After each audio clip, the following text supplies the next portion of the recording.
This is Ben on Breaking News. I'm Ben Meiselas, and this is your breaking news. All hell is breaking loose across the world as a result of Donald Trump's utter incompetence, his weakness, how pathetic he is permeating the entire globe. Donald Trump was getting booed mercilessly at Madison Square Garden last night for Game 3 of the NBA Finals between the Knicks and the Spurs. The Spurs won, which the Knicks had a 13-game winning streak before Donald Trump showed up, forced Madison Square Garden to basically shut down, or NYPD had to shut down the perimeter, taking away the joy from the fans who were having these parties outside, and they were having watch parties and celebrating. There were such great vibes in Manhattan. Donald Trump destroys that as he and his cabinet members, strolled in on the motorcade, and then Donald Trump showed up. He got booed during the national anthem. He started stuffing his face with hamburgers and French fries and pizza. It looked like he ate 3 burgers, 5 slices of pizza, and kept on stuffing his face with fries and throwing the trash on the floor. And then he fell asleep. He fell asleep during the finals game. For those on audio, I'm showing him sleeping next to the billionaire owner, James Dolan of the Knicks. I think they're both sleeping. This is the NBA Finals that you've destroyed the experience of New Yorkers for you to show up and fall asleep there. And then he left 7 minutes early. He then leaves the game early so he could avoid traffic.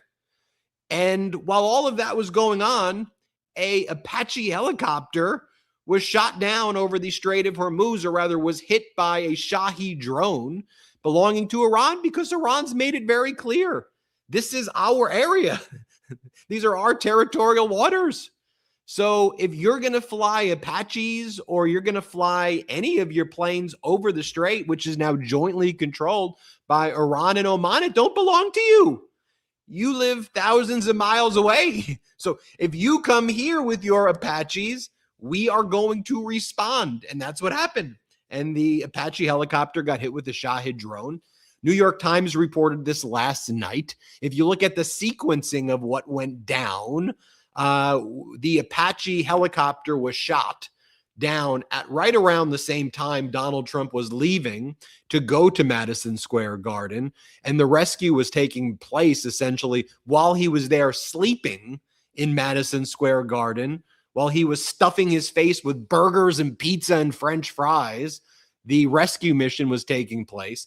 He was asked about it while he was on the tarmac, and he was like, "Oh, we don't really know what's happening. I'll find out more. I'll find out more." I don't know, maybe you should be doing your damn job versus being in Madison Square Garden where nobody wanted you there.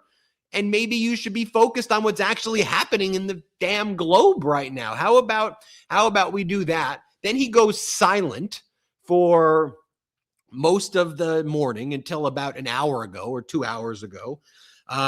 Meanwhile, the markets crashed this morning. His beloved markets, my markets, my Dow, my NASDAQ, my S&P, absolutely crashed. They started crashing last Friday.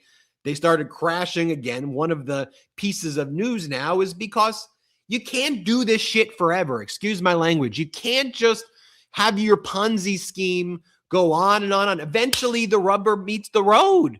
Eventually, this is exactly what I've been warning about now for forever. But especially, I said, look, you can't keep on dragging this on and saying, "Oh, am I going to do a deal tomorrow? I'm going to do another deal. My deal's going to be so powerful. 21 trillion. I've done this amount of money." At some point, it catches up to you. This is what's happened in Donald Trump's life. His whole life has been this scam. Don't you realize it? Look at this orange freaking mutant right here. This red-faced, orange-faced mutant right here. This is not how human beings are supposed to behave. This is not normal human behavior. Over the weekend, screaming at Kristen Welker, "I really won the 2020 election." It's like, shut up, man. Grow up. It's 2026. It sucks that you're the president. It's the worst that you're the president right now, but you are. And as much as I despise this person for everything he's done, for the infinite torture that he's caused people in my country and this world and the horrible things he's done. I still root for this country. I still don't want to see people suffer. And so I pray and hope. I'm just like, come on, man, stop being so damn weak. Stop lying about a deal here, a deal there. I'm doing a deal. My deal's going to be so powerful. Just shut the hell up and either do the damn deal or do something or get the hell out of the way, right? I mean, literally, you're in a leadership position, not just any leadership position.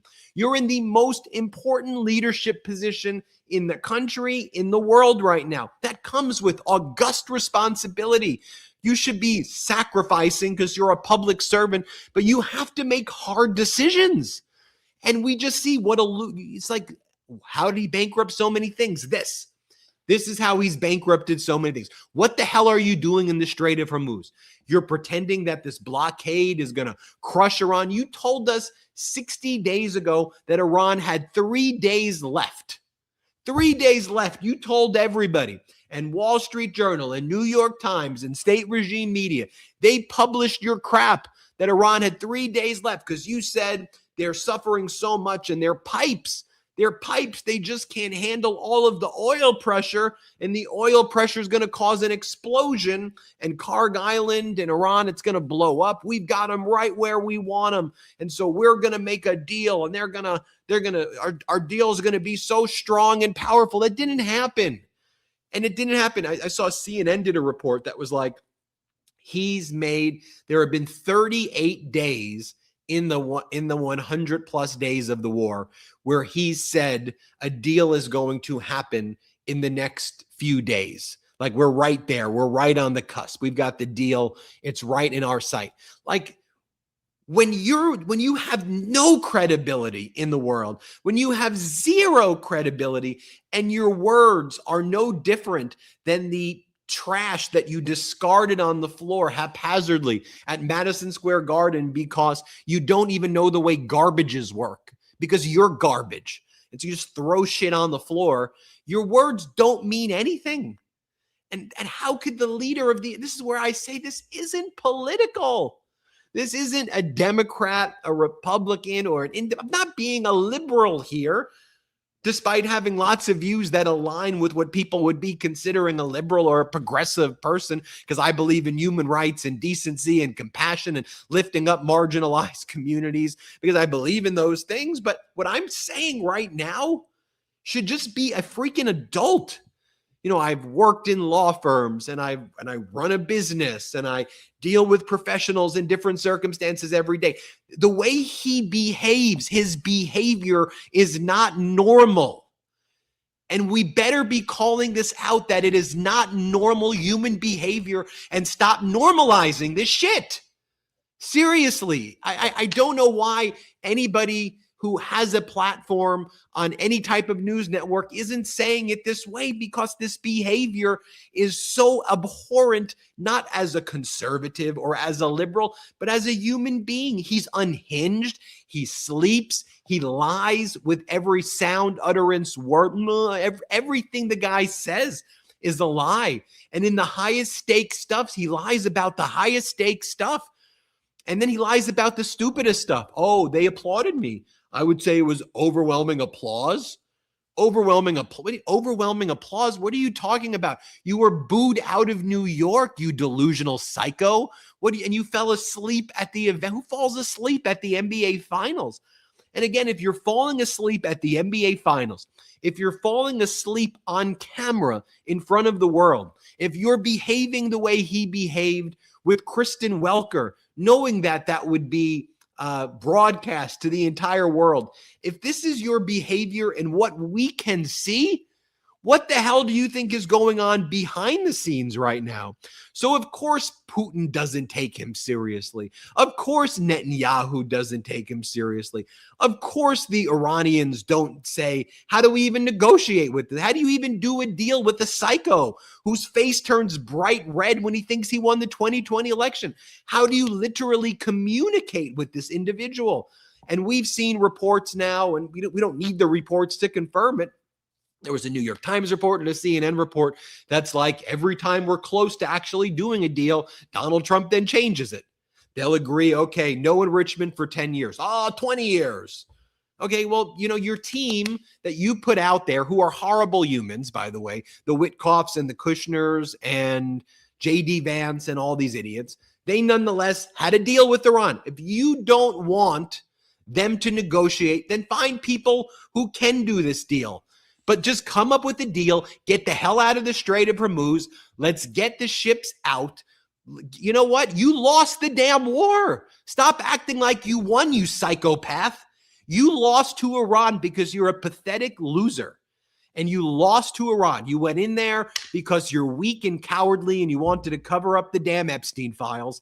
And you got pulled into this by Netanyahu because he knows how to play you like the freaking fool that you are, the idiot that you are, the lifelong bankrupting loser that you are. You brought us into this catastrophic war in Iran with no exit plan. The Strait of Hormuz is closed. You've been lying about deals and I'm going to blow up their civilization. And, the Ayatollah is really nice and he's a gay Ayatollah. I mean, you're saying the dumbest shit in the world. Make a freaking decision, you idiot.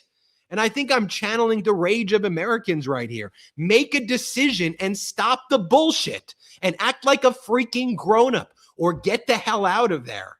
Seriously. I would so much rather have, and I'm not trying to praise a J.D. Vance or a Rubio, anything right now, what I would do to have George W. Bush over this idiot right now. I can't even believe I have to articulate a word like that. Someone who got us into some of the biggest disasters imaginable looks good in comparison to this shit show going on by the Trump regime right now. And it's just like we have a loser. We have somebody who should never, who was too scared to jump off the high diving board, but went up there. What do I do? What do I do? Should I jump? Do I go down? Do I jump? Do I go? Either jump or get the hell down. But make a decision, you loser. Because if you're not feeling angry the way I'm feeling right now, if you're not feeling I wake up feeling humiliated by this guy's behavior as an American. And I don't know how any patriotic American doesn't wake up and feel humiliated by this guy. Epstein's best friend who's covering up a freaking child sex trafficking ring right now, who's falling asleep in public at an arena of 50,000 people during one of the biggest sports events that he had to go to, and he had to shut down the whole block while he has us losing to Iran in a war, and losing bad. And then he starts to go, they don't have a Navy, they don't have an Army, they don't have a military. Then who the hell is shooting down the Apaches, you idiot? Who the hell keeps shooting down the MQ-9 Reapers, you idiot? Who the hell keeps on being able to, with precision and surgically, target Haifa and Israel and their petrochemical facilities, to target Kuwaiti air bases, the 5th Naval Fleet in Bahrain? Every time they're attacked, you have to face the reality. You're a loser. You lost this war to Iran and you lost it big. Everything you said that was going to happen didn't happen. So you know what happens when you're a loser? You negotiate the terms of surrender, not the terms of victory, because you're a loser. And if you wanted to change the dynamic and go and invade and commit more war crimes and lose more, I guess you can double down and compound the losing, which, let me be very clear, I don't want to see at all. But you lost. And I'll tell you the exact day you lost. You threatened you were going to end the Iranian civilization. You were going to wipe them out if they don't make a deal. We all remember that. Then the deadline hit where you said you were going to wipe them off the face of this earth. Then as your own arbitrary deadline hit, you unilaterally declared a ceasefire. Not Iran. You unilaterally. They didn't declare the ceasefire. You loser. You declared a surrender.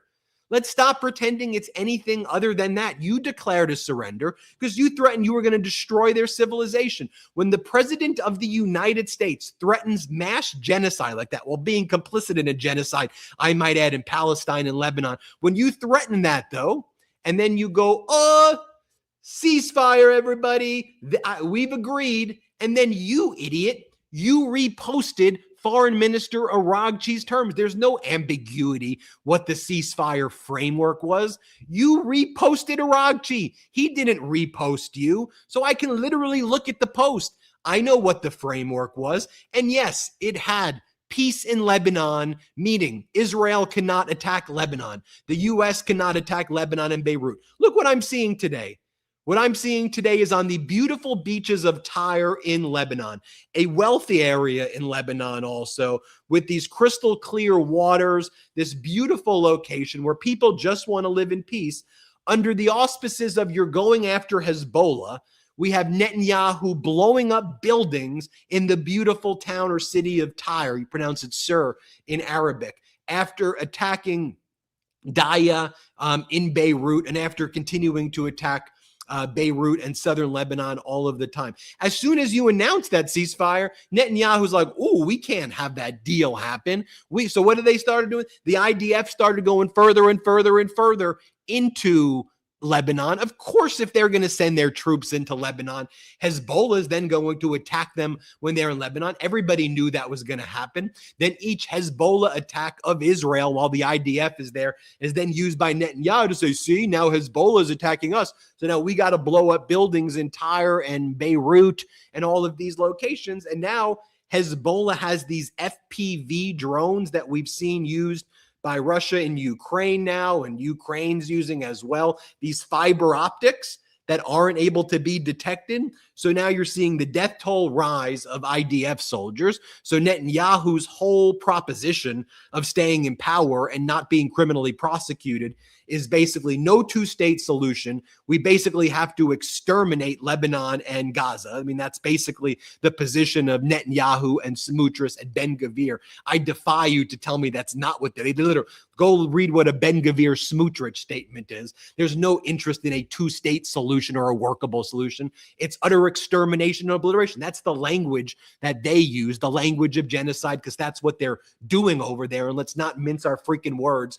Netanyahu sees you as weak. Putin sees you as weak. Iran sees you as weak. And there you are in Madison Square Garden, eating fried buff, shoving fries up your nose like an idiot. While an American Apache is getting shot down, and you have the audacity to go, Sleepy Joe, the Obama deal. And here's the thing, folks. Do you all know it is so damn easy?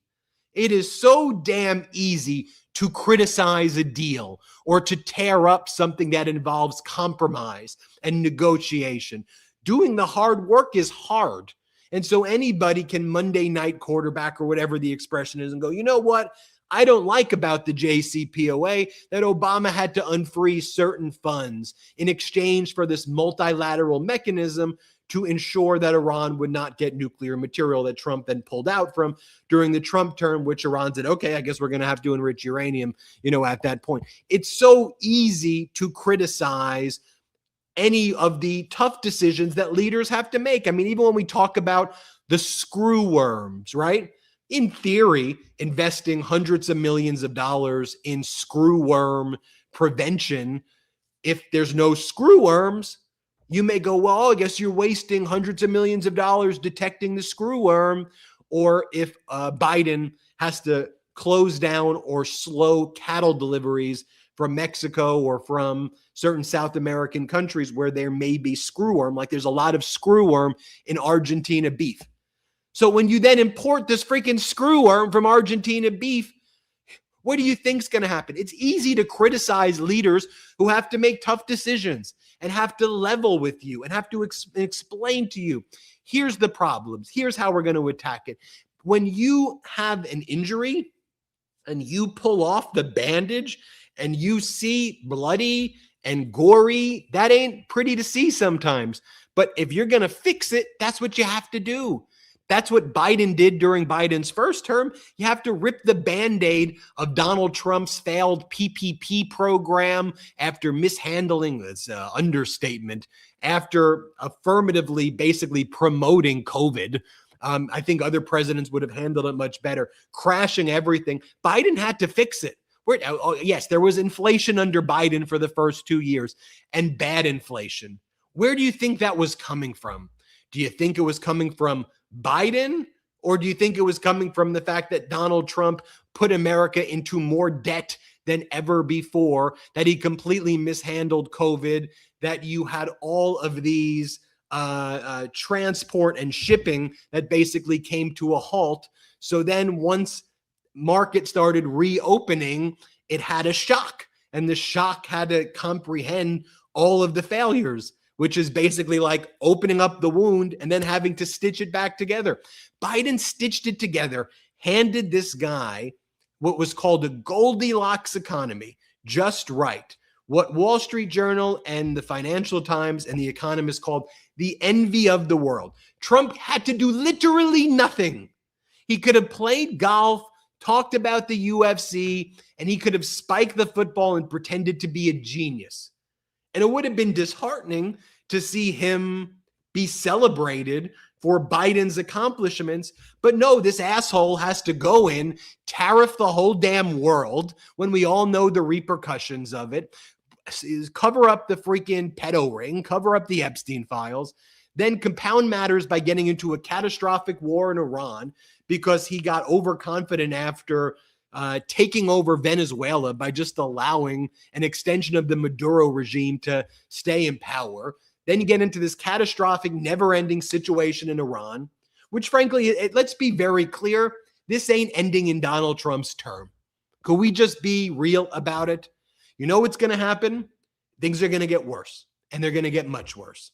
And they're going to, I hate to be I'm not trying to be a doom and gloom kind of person, but it's going to get much worse. And then I'll tell you what's going to happen.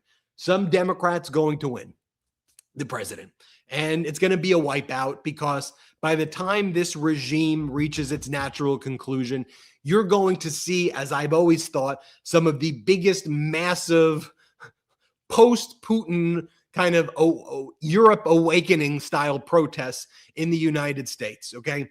And so what'll happen is some Democrat, will win, whether it's a Newsom or an Ossoff or a Kamala or who's ever gonna run, a Buttigieg, you name me which candidates you think are gonna win. One of them will pull ahead. They'll inspire people. They'll win, and boom, they'll come to power. And they got to fix this shit. They got to fix this mess, this catastrophe that Donald Trump created, where you're gonna have 6.5%, 7%, 8%. What do you think inflation's gonna be by then? 6.5%, 7% inflation, 8% inflation, 10% inflation, 11% inflation. You think those numbers are far-fetched? Watch what the inflation report's going to be tomorrow and this week. It'll be 4%. It might be 4.1%. And again, nothing of what I'm extra angry today because it's like, here we are again.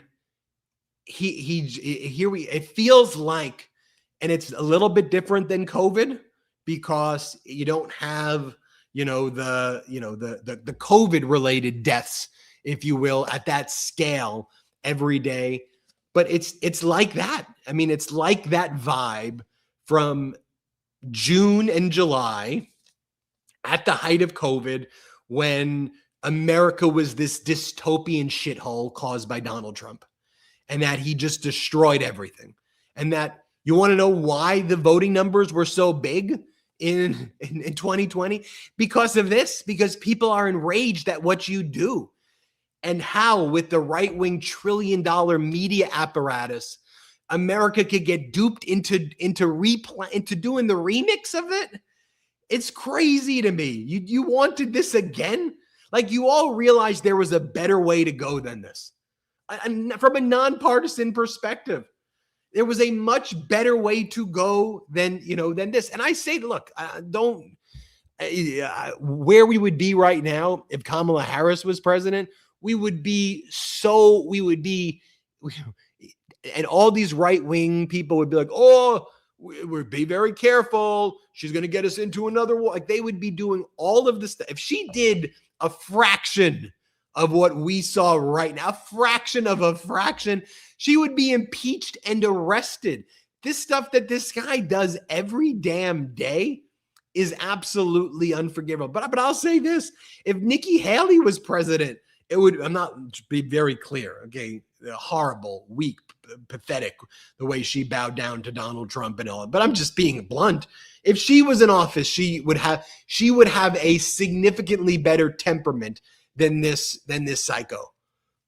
It's like the worst person the worst American you could pick for this position.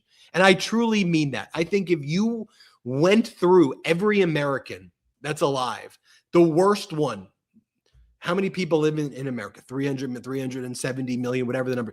I think number one of 307, whatever the actual number is the person who's now running this, who's running this shit show right now. Here's what he goes. I've just been informed. This is what he posted this morning. I've just been informed by our great military that last night the Iranians shot down one of our highly sophisticated Apache helicopters while patrolling over the Strait of Hormuz. There were 2 pilots involved. Both are safe and uninjured. Nevertheless, the United States must of necessity respond to this attack.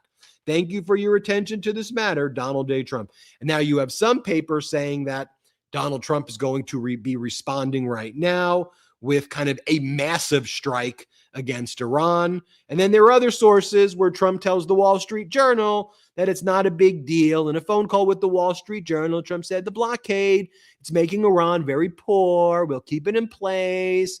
I just want to let you know that it wasn't a big deal. It's just an Apache, everybody. The pilots are fine. Yeah, they spent 2 hours in the water as darkness fell, according to Captain Tim Hawkins. But folks, it's all, I mean, who speaks like this? Who talks like this? I'll show you what they're saying in Iran. Here's what Foreign Minister Araghchi says. Foreign forces in proximity to our territory are at constant risk on account of their own human errors, plane accidents, or potentially being caught in crossfire. To reduce risk, best solution is for them to leave. We prefer language of diplomacy, but speak other languages too. I mean, so play this out. Donald, you attack Iran, you'll attack more of their facilities. Okay? They respond. They'll attack Kuwait. They'll attack Bahrain.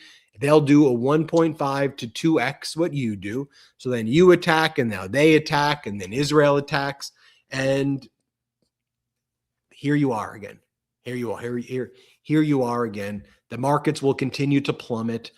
More importantly than that, the American people will now see gas prices continue to go up. And we will be hitting that point, as I've been saying now, every damn day, where the oil prices will be $160 a barrel, $200 a barrel. We're just moving towards that. We're moving towards it every day. And I don't want to hear people, don't be an alarmist. Well, your titles are hyperbolic. No, they're not. You know what's hyperbolic? Donald Trump. Donald Trump is hyperbolic, okay? Donald Trump's behavior. When I see that bright red panicked face of his freak out, and then he goes, don't be a panicking, don't be a panicking. I'm literally watching you panic before my eyes. I'm watching a person, could you imagine if your pilot in a plane ride was flying and behaved this way?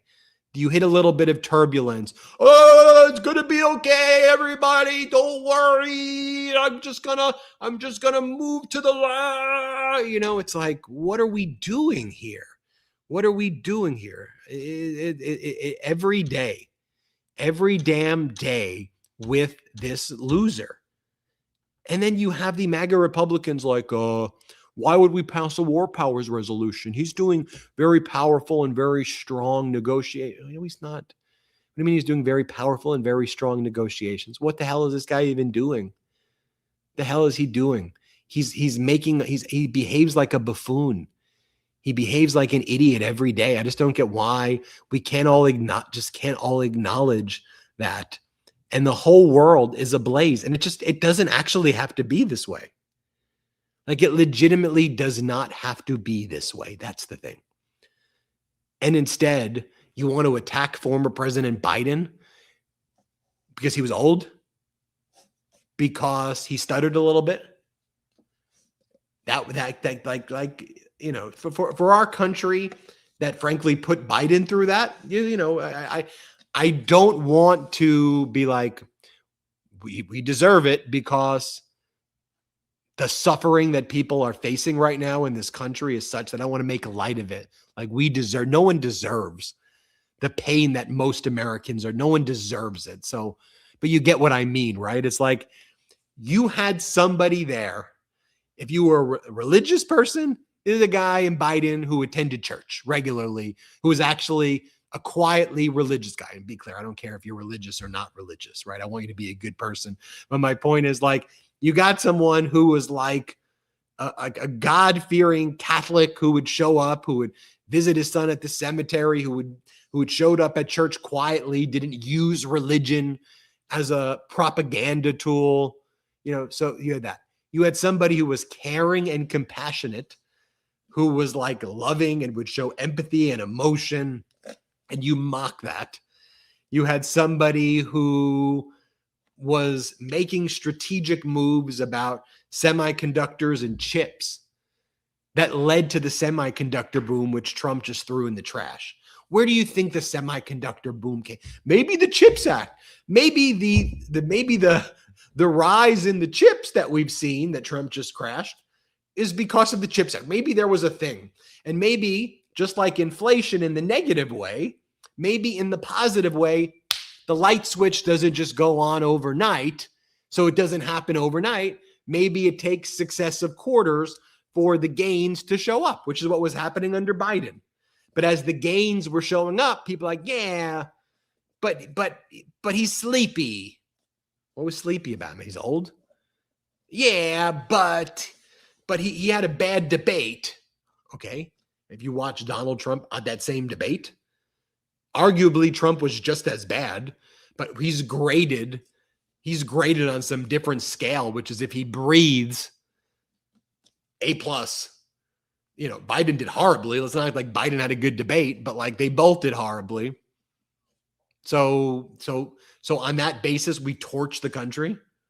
We torch the country, really? If you haven't told, I'm angry at what this guy's done. I'm angry that it's not like we're not out of it. We're not even in the middle of it. Like all those like the tariff stuff, you'll see in the inflation reports this week where that goes. The oil shocks as he just stays frozen there in the Middle East. Too scared to leave because I wouldn't want to do a deal worse than Obama's deal. He's also, threatens ending civilizations, which would be more war crimes and genocide. Then doesn't do it. Well, so what are you doing, man? What are you doing? And that's just what happens when you elect somebody like this. The elections have real consequences. And we're seeing that play out in the worst way. And so it's time to just wake the hell up. I know you watching this and listening to this are woke. You're woke. Yeah. If woke means I'm woken up to your incompetence and fascism and horrible behavior. Yeah, that's woke. Very woke. Oh, can you believe transgenic? They're doing trans mice. Yeah, you know the way that you all allowed the screw arm. Now you want to blame Biden for it. It's transgenic, not transgender mice. I know you just want to bully transgender people with everything, but that's the type of stuff where we do research for Alzheimer's and other diseases that you or people in your family probably have. And you just want to mock it like a weird third grader. No offense to weird third grade bullies. Oh, they're doing transgender mice. Oh, could you believe it? What I saw, what they ratchet up on Fox, Maria Bartiromo and Laura Ingraham. They don't want to call you a mother? Oh, they're attacking the name mother? No one's attacking the name mother. No one's attacking the name mother. Y'all are deranged psychopaths. This whole MAGA movement, deranged psychopaths that have objectively destroyed this country and it's sickening. Let's take a break. We'll be right back.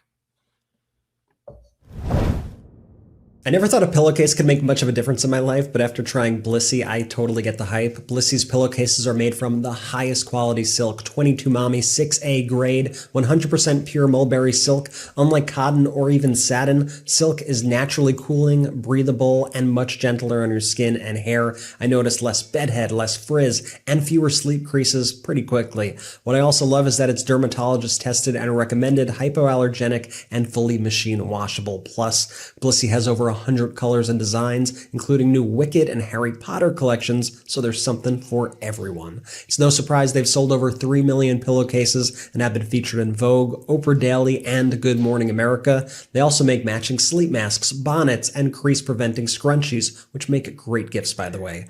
Personally, after sleeping on my Blissy pillowcases, my hair looks smoother in the morning, and I wake up with fewer sleep marks on my face. It's one of those small upgrades that actually makes a noticeable difference. And because you're a listener of the MeidasTouch podcast, Blissy is offering 60 nights risk-free, plus an additional 30% off when you shop at blissy.com/Meidas. That's BLISSY.com/Meidas, MEIDAS, and use code Meidas to get an additional 30% off. Your skin and hair will thank you. Time for some talk. Life insurance talk, that is. You probably have it, but do you know how much you're paying for it? And for how much are you being covered? Odds are you pay too much for too little. And did you know if you receive life insurance through your job and you're unexpectedly laid off, you could suddenly be covered for nothing? Scary to think about, but simple to get right. Thanks to SelectQuote, where I'm headed to sort out my life insurance policy today. For over 40 years, SelectQuote has been one of the most trusted brokers in insurance, helping more than 2 million Americans secure over $700 billion in coverage. Their mission is simple: to find you the right insurance policy for your unique needs. They shop, you save.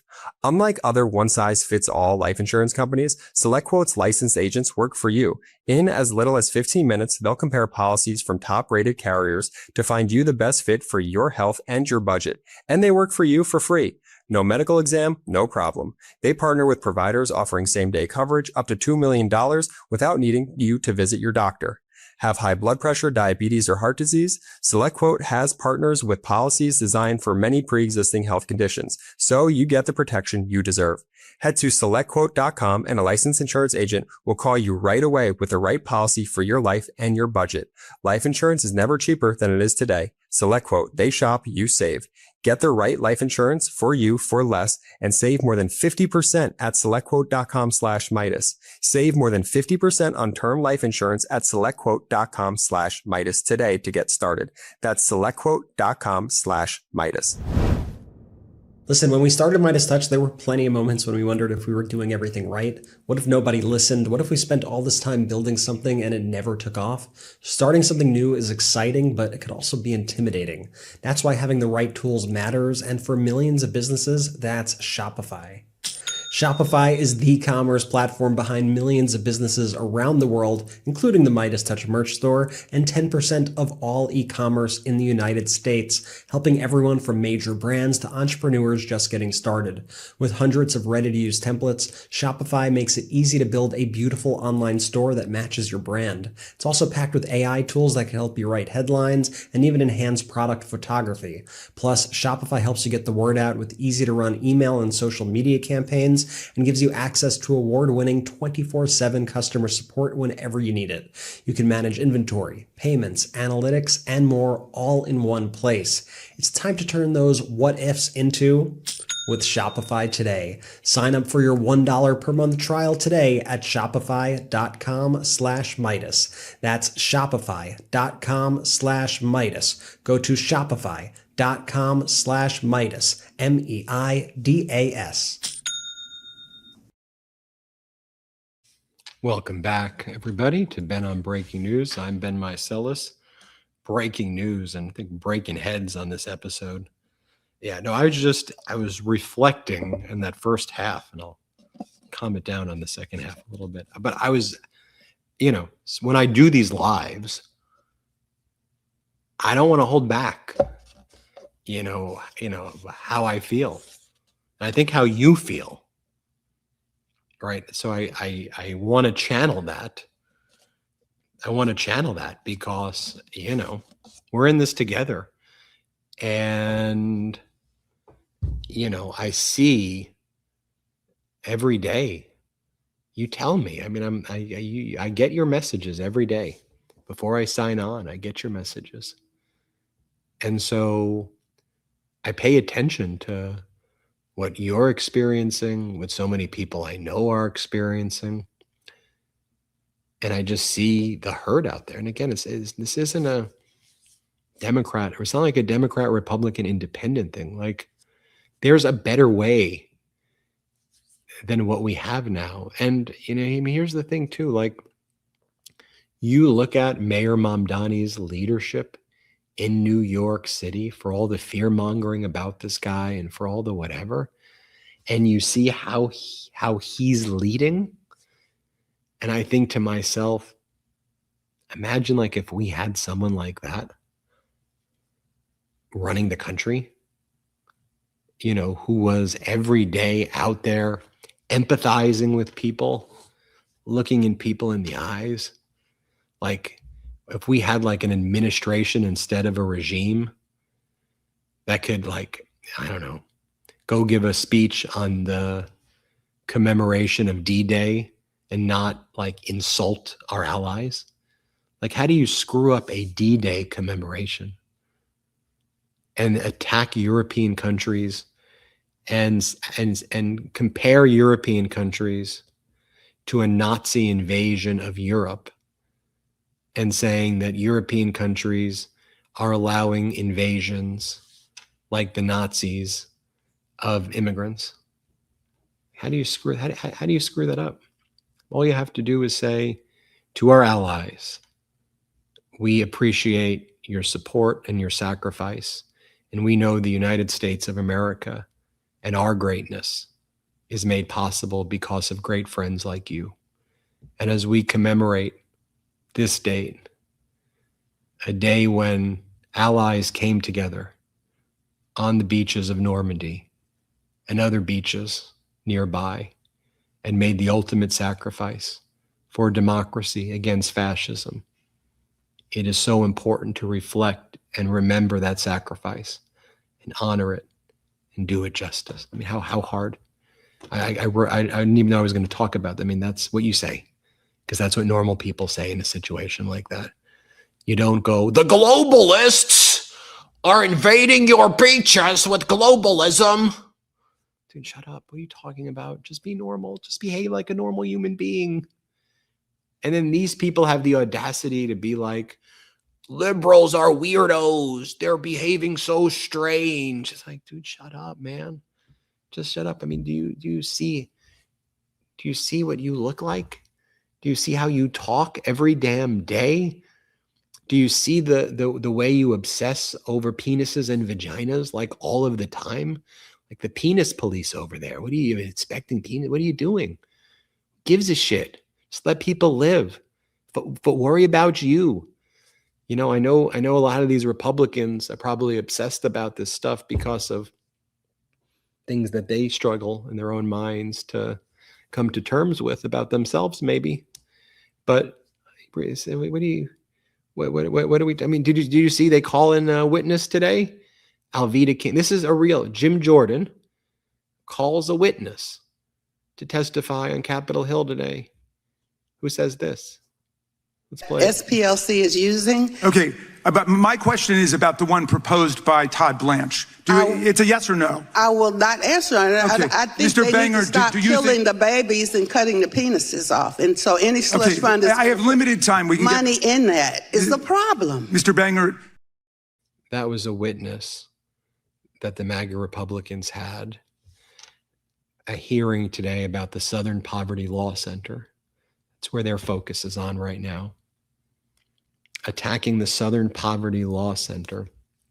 And even though the Southern Poverty Law Center worked closely with the FBI and local police to get the extremist groups, now the Trump regime that's pardoning the extremist groups are going after the Southern Poverty Law Center and saying, you help the extremist groups, that the Trump regime is helping those extremist groups.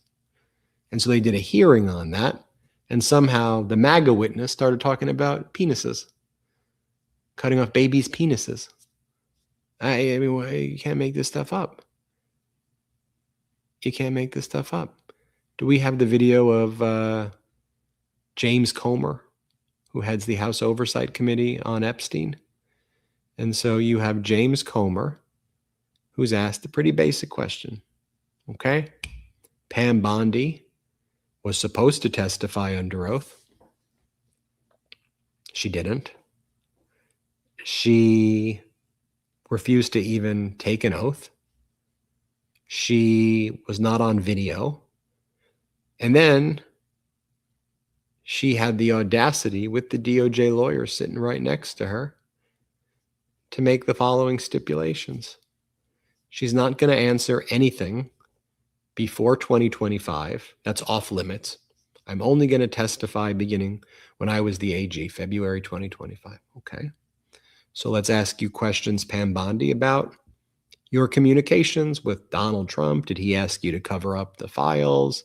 Other people in the executive branch? What'd you say to this person? What'd you say to that person? Yeah, I'm not going to answer that. Why, Pam Bondi? Why are you not going to answer them? Executive privilege. I'm not going to answer that question.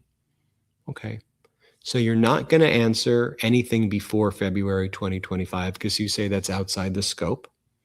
You're not going to answer anything February 2025 or later that involves your communications with other executive branch officials, which is basically the whole purpose of this deposition. Okay. Well, what about, are you aware, not your communications, are you aware if the DOJ did searches to try to identify Trump's name on the files in order to delete or destroy whether Donald Trump was in the files? That's not a communication. That's not before 2024. It's you at the DOJ. Did you all create some sort of protocol to destroy Trump's name from the files or to flag Trump's name in the files? I don't recall. I don't recall. You don't recall? You don't recall that? That's not a material event in your life. You don't, could have happened. Could not have happened. We may have instructed everybody to destroy incriminating records that have Donald Trump's name on it, but you know, I don't recall. Okay, so do you know why a lot of the Epstein survivors' names were leaked when the one thing that was supposed to happen was that not be the case? I mean, that was one of the key things, and then you leaked their survivor. Do you know why that happened? You're going to have to ask Todd Blanche. He did it. Okay, but you were the AG. He was the deputy at the time. So you're saying he would know that? You have no clue? Yeah, I don't know. Okay, sounds good. So you don't know anything. You're not going to testify anything, and that's what you're going to do? That's literally what happened in the deposition. I'll tell you, I've been a litigator I don't litigate anymore. I was a litigator from 2010, 2011 to 2023. Slowed down a little bit, 2022, as Meidas was growing. Okay. I've never seen that level of obstruction in a deposition ever. But what do you do when the people who are supposed to be the good guys, the DOJ, are complicit? What do you do? What do you do when a system that's based on adversaries, the DOJ good, the other side is supposed to be presumed innocent, but adverse? What do you do when this side jumps the V, meaning this side versus this side jumps the V and says, we're working with this team? It's like when Donald Trump partners with Delcy Rodriguez. That's not impressive. The United States, we could always align ourselves with an authoritarian of a country. and become their partners. The way I described it, I did an interview, I'm not sure if you saw it, with Chris Voss. Chris Voss. He kind of came off like he was a Trumper, which surprised me a little bit. I should re-interview the guy, Jeremy, and let's get that guy back on, because I was telling him back in April how horrible of a negotiator Trump was, and he was trying to tell me, no, you'll see, it's like when you do a negotiation with a bank robber, and you can't give all of it. He was giving some bank robber negotiation. And I told him, I said, but Chris, you were an FBI hostage negotiator. When you were negotiating with the hostage taker, the bad guy, did you ever tell the hostage taker, the bad guy, hey, you want to become partners with me? And then we can both take the hostages, and because we control where the money is, we can then split the funds together and keep the hostages? Or was your goal as the hostage negotiator to neutralize as best as you could the hostage taker and save the hostages? Oh, wow. I didn't think about it that way. Yeah, we could always, if we wanted to ally with the bad guys, but think about what you remember, going back to the catastrophic war in Iran for a second, you remember what Trump's first deal was that he wanted? I put deal in quotes. He wanted to do a joint venture with the Ayatollah. So if you're Iran and you hear him say that, you're like, dude, this guy is a lunatic. He wants a JV with the Ayatollah. And Trump thinks that everything is some like transactional New York City real estate that could, let's just split the Hormuz tolls. You take that. I'll take the air rights over Tiffany's, and you can take the, do you think that's the Strait of Hormuz? And then he picks Witkoff and Kushner to people who aren't even appointed to negotiate on behalf of the United States, and two really dumb people to handle these negotiations. These are dumb. These are dumbos. These are dumb idiots. Like I could try to sound smarter, but they're like dumb people. Jared Kushner had one thing that he was focused on with daddy's money during Trump's first term. It was 666 Fifth Avenue. And he bought it for billions of dollars and ran it into the ground. Then he needed a bailout from the Qataris through a fund that helped him basically bail out. Couldn't run a single building. Witkoff had a reputation in New York as being a sleazy New York real estate, as sleazy as you get, which is why Trump liked the guy. Like that was what he was known for. The scummy and sleazy sleazebag. Witkoff. That was his reputation in New York, in my opinion, from lots of people who did dealings with this guy. Those are the guys who are negotiating. Your plan of how you were going to bring peace of Russia's invasion of Ukraine was to have Kushner and Witkoff. And then you notice the guy, who is the lieutenant general guy that they had there, who was the original negotiator, who was the envoy first to Russia and Ukraine. And then they pulled the guy out because Putin said, we don't like Kellogg. And to me, the big problem with a guy like Kellogg, who's actually a smart guy and a qualified guy, who should have been the guy in the negotiations, is that a guy like Kellogg then debases himself and then publicly accepts the situation and has to praise Donald. And it's like, Kellogg, I forget if this guy was a 3-star general, but this guy was eminently qualified to be the right guy. His whole career was I think Biden would have picked someone more qualified, but you would put Kellogg on a list of people objectively who could be in a room to have these discussions. Putin said, I don't like him there. Why do you think Putin said that? And then basically he became this kind of feckless, powerless rudderless thing who would show up to Ukraine eventually and get nothing, and get nothing done.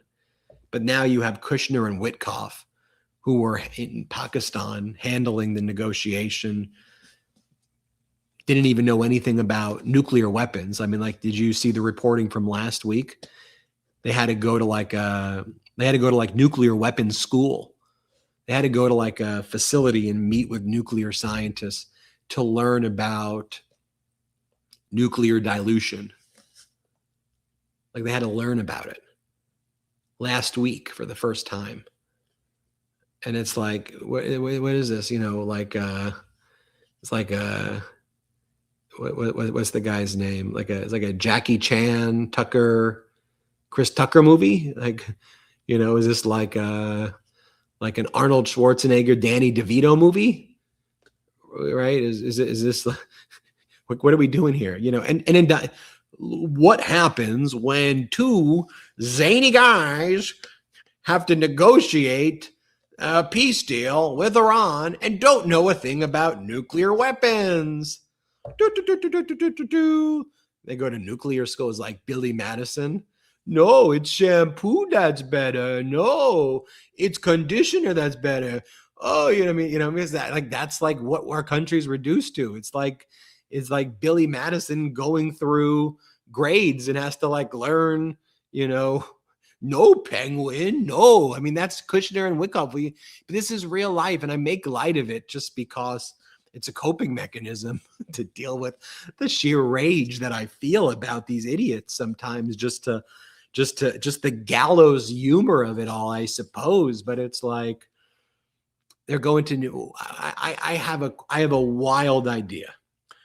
Rather than send Kushner and Witkoff to nuclear school for 3 days of learning what nuclear materials like and what enrichment is and dilution and all of that, maybe you just bring in people who are appointed and confirmed by the Senate who have an ability to negotiate this. Now, let me be very clear.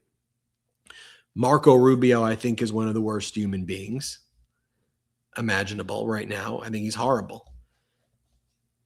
Because of his experience in the Senate, before he took this role as this Trump stooge who now goes to the UFC matches, like, whatever his stupid UFC fights, he was a guy who at least had the qualifications, clearly not the temperament anymore, because we saw how he handles all of this. But he was if there was one person to probably be at the negotiation who, at least because of his foreign relations experience being in the Senate, and I'm not trying, let me be clear, I'm not praising Rubio, so don't go there with me. I'm just simply saying, out of anybody there, he at least had the most experience to be in the room in Pakistan when these negotiations were taking place. And he was at a UFC fight.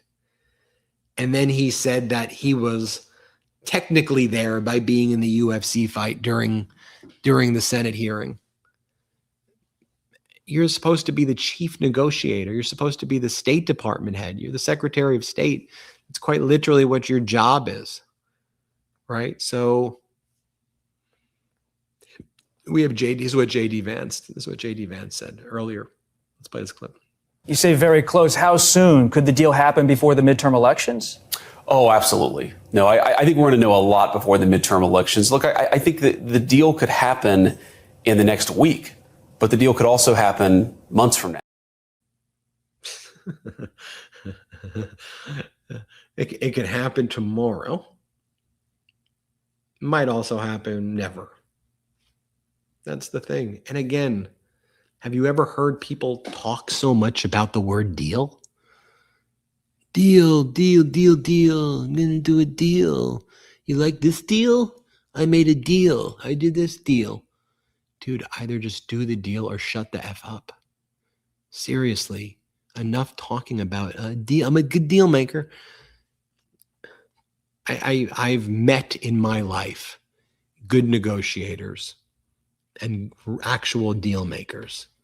I can assure you that they've never ran around saying, I'm a deal maker. I do deals. I'm a deal guy. You want to do a deal? I'll do a deal with you. You want, oh, I do powerful deal. What's a powerful deal? What does it even mean? It's a deal. It's a powerful and strong deal. Who even talks about a deal like that?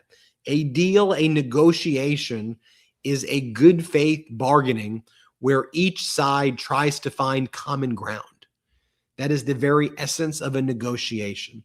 It is not destruction. It is not obliteration. It is not surrender. It is good faith bargaining to try to reach a compromise. That is what a deal quite literally is, which differs from a surrender. Even a term of surrender, as we've seen historically, still has various forms of compromise, right? We should study history. How did we get into World War II? Well, because the literal terms of surrender in World War I felt so humiliating. I'm oversimplifying the causes, to be clear, but were so humiliating to Germany and to others that the anger festered and festered. And then you got a fascist like Hitler who promised that he alone would fix the problem and have to avenge the humiliation.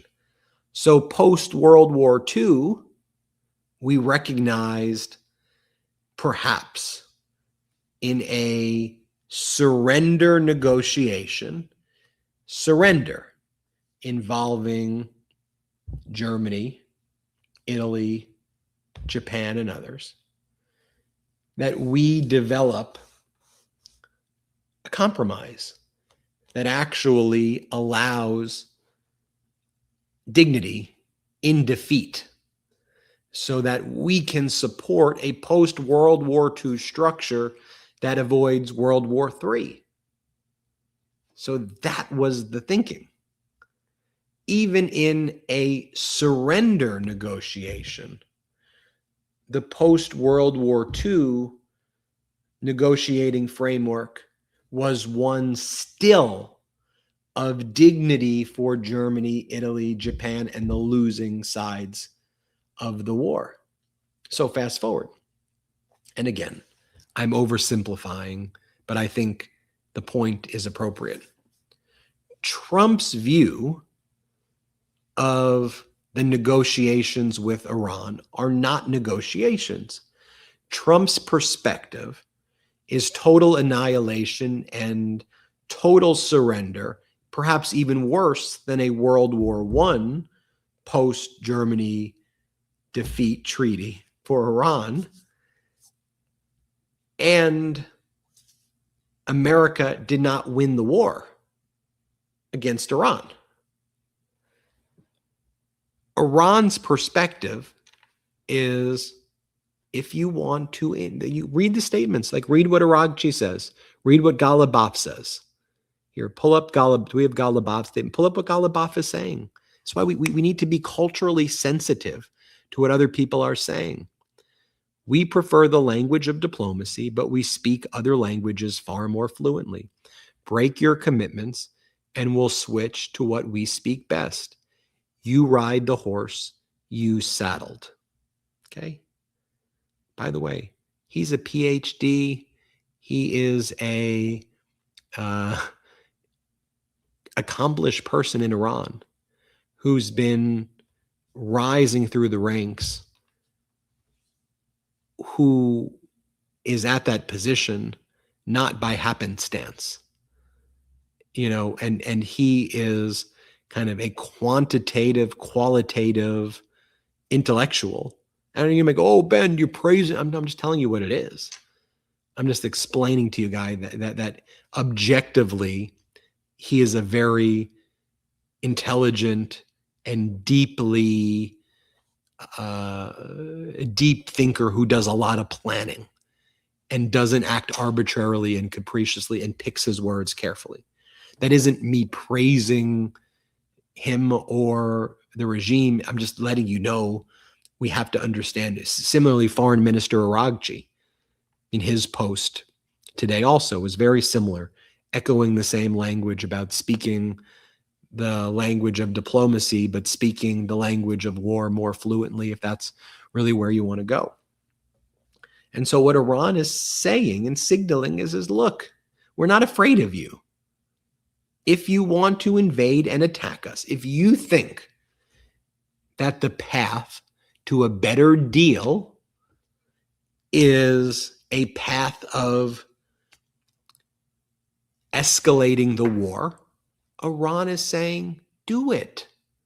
Go for it. We have our plan. You attack us. We know you'll cause us pain. You have already, and you will cause us pain. But we're prepared, and we've got our missiles, our arsenal trained on American bases and American interests nearby. We're ready for that. Based on the current way the war went down, this is a negotiation that is a partial surrender by the United States. That's the dynamic. You may not like hearing this from me, but if I'm to be actually patriotic, although that term has been so warped now in our country by MAGA, you have to identify the reality. America lost. Did we get is it like a full surrender? No. Did America cause damage? Yes. And also committed a lot of war crimes where I believe those who did it need to be held accountable in the future, especially as it relates to Manab, killing the little girls in the elementary school. But America must negotiate a partial surrender because that's the truth. That's the dynamic. So what does a partial surrender mean? I've given this deep thought. A partial surrender means you have to allow Iran and Oman to assert at least symbolic control over the Strait of Hormuz. Now, if you want to change the equation by escalating the war, then be prepared for the consequences of that. And perhaps you and CENTCOM and our military change the equation. And if the equation is changed, maybe you have enhanced bargaining power. I don't believe so. I think you'll have even weaker bargaining power at this point. And you've depleted so much of your missile stockpiles. And further escalating will result in, I think, a depression that's of a scale that's significantly greater than even the Great Depression. I'm not trying to fearmonger. I just think that that's where it goes. If you escalate this war, where we are teetering on that, I think we are clearly heading in that direction right now. But if you want to change the dynamic, you think of the negotiation where it's not a partial surrender. You escalate, they escalate. You play that out for the next 2 years, and then we see where we are. The current equation, we have to look at it realpolitik.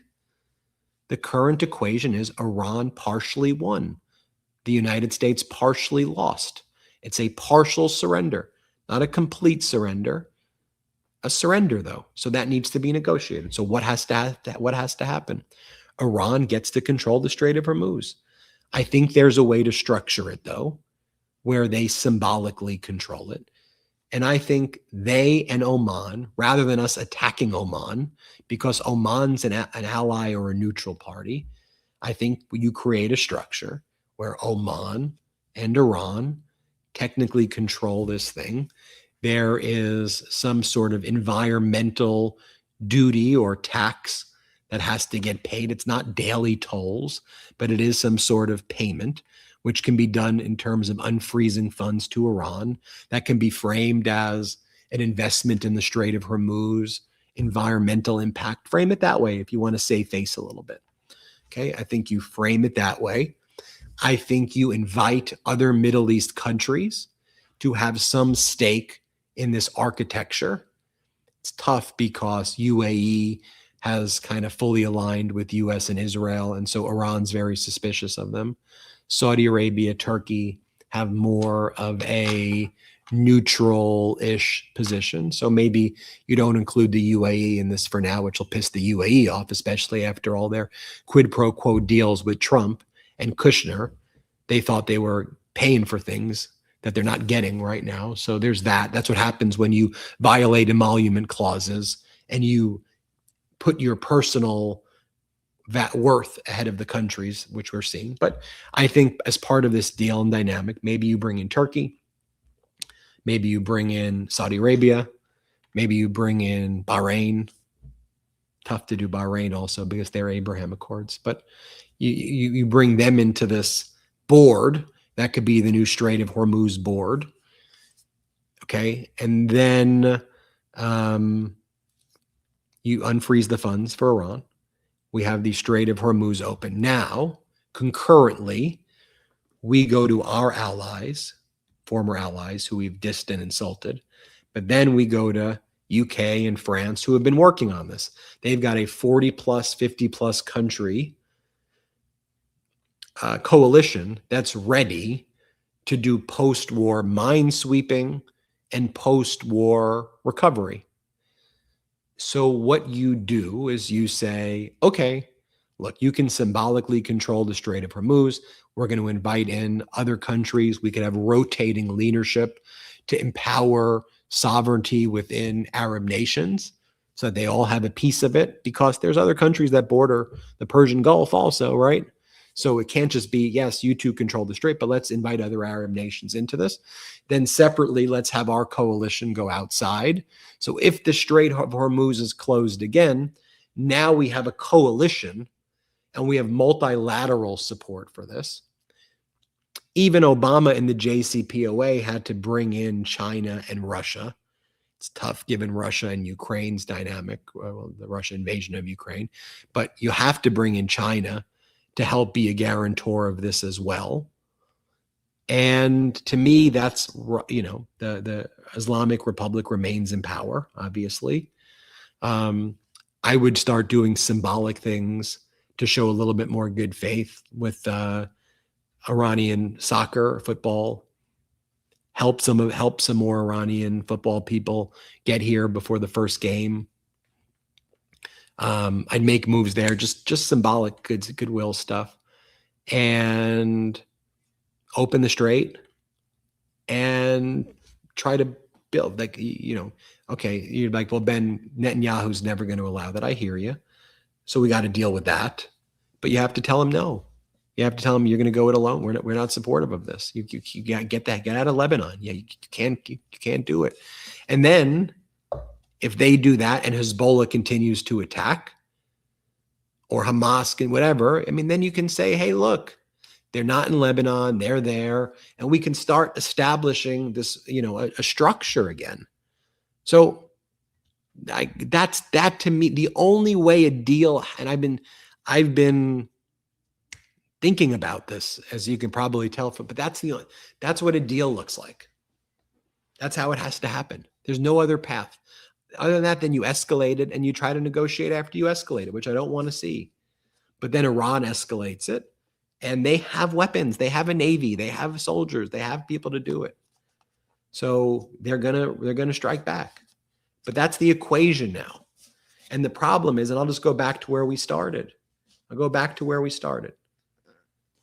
Jeremy, show the crowd of Madison Square Garden booing him. Let's show you this. Let's play it.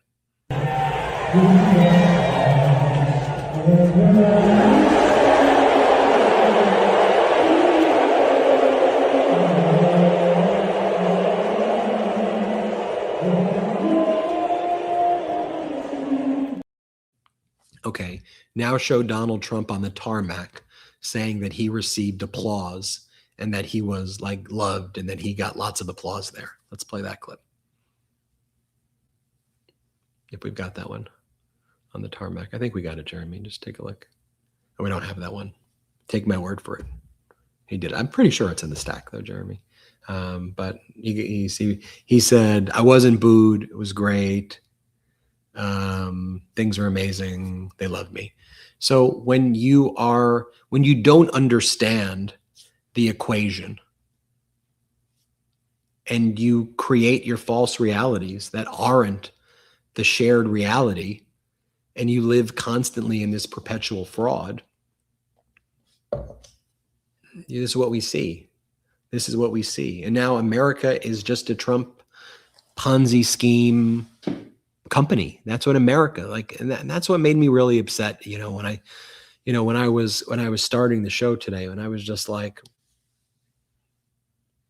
I don't want to be some extra in this weird reality show. I want all of your families to be doing well, and I want you to be able to have a job that you feel respected in, and I want you to be able to get the health care that you need.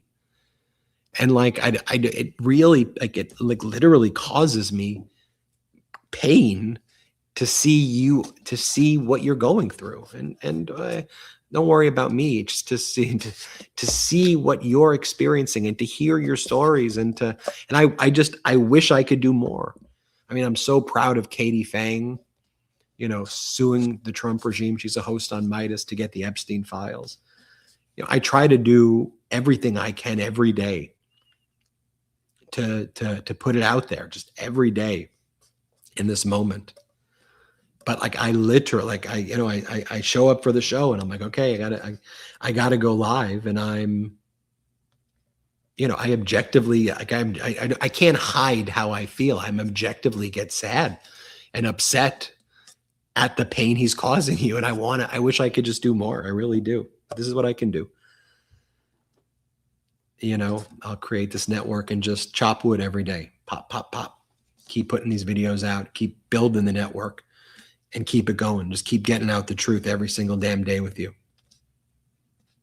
That's all we can do right now in this moment, is stay together and fight together and keep growing this. Keep supporting democracy. That's what we'll do.